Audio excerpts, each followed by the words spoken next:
The final exam was everything. For me, Daniel, it was the culmination of years of hard work, late nights, and countless sacrifices.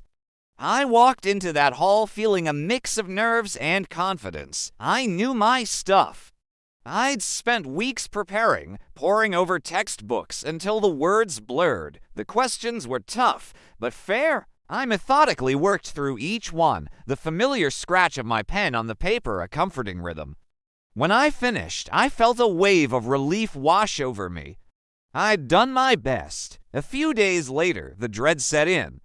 My name wasn't on the honors list. Instead, I received a summons to the principal's office.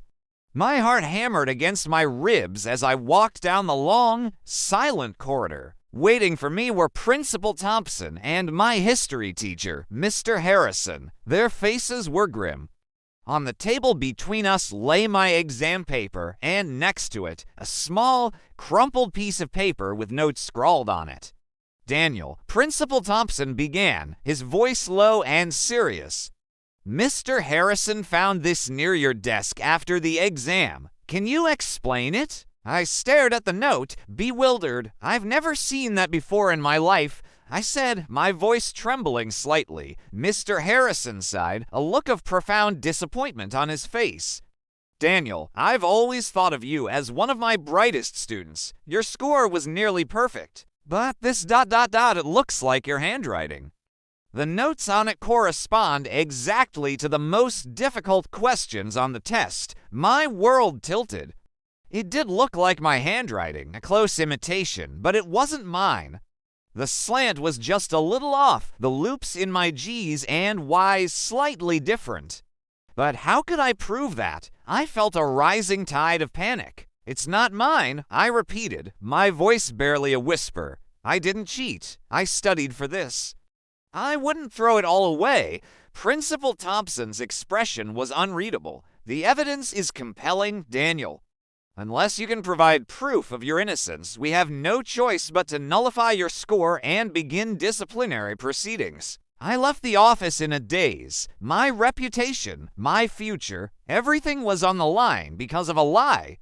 The whispers started immediately, sidelong glances in the hallway, friends suddenly too busy to talk. The feeling of isolation was crushing. The one person who stood by me was my best friend, Liam. I know you didn't do it, he said, his loyalty a lifeline in a sea of doubt. Someone set you up, but who and why? That was the question. Who would do this? The answer came to me in a flash of memory from exam day. I remembered Mark, a classmate who was always competing with me, looking over at my desk with a strange expression. I'd been so focused, I dismissed it at the time. But now it seemed significant. Mark had been struggling in history. He needed a high score, maybe even more than I did. It has to be Mark, I told Liam. He was sitting just behind me. He could have easily dropped that note by my desk when he left. Okay, but we need proof, Liam said, his mind already working. A motive isn't enough. We decided to investigate. Our first stop was the library's sign-out sheets. We knew Mark had been studying there. We spent hours poring over the records, cross-referencing them with the topics on the cheat sheet. We found something interesting. Mark had checked out several specific books on the exact, obscure topics that were on the note. It was a start, but still just circumstantial. The real breakthrough came from an unexpected place. Social media. Liam, a master of digging through online profiles, found an old study group page Mark was a part of. Buried in the comments section of a year-old post was a photo of a whiteboard covered in notes. And there it was, Mark's handwriting clear as day. It was a perfect match for the cheat sheet. The G's, the Y's, the slight rightward slant, everything. Armed with our new evidence, we went back to Principal Thompson's office. This time, I wasn't scared. I was determined. I laid out everything we'd found, the library records, the seating chart, and finally, the social media screenshot.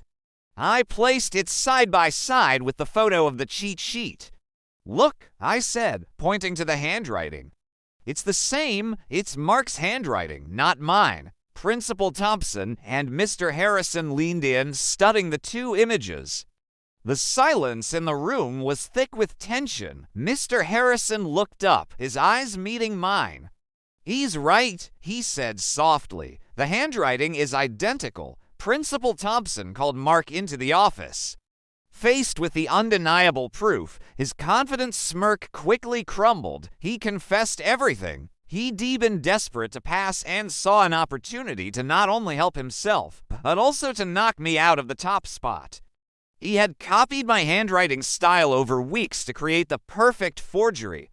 The relief was overwhelming, like coming up for air after being held underwater for too long. Principal Thompson apologized profusely. My exam score was reinstated, and my name was placed at the top of the honors list, right where it belonged.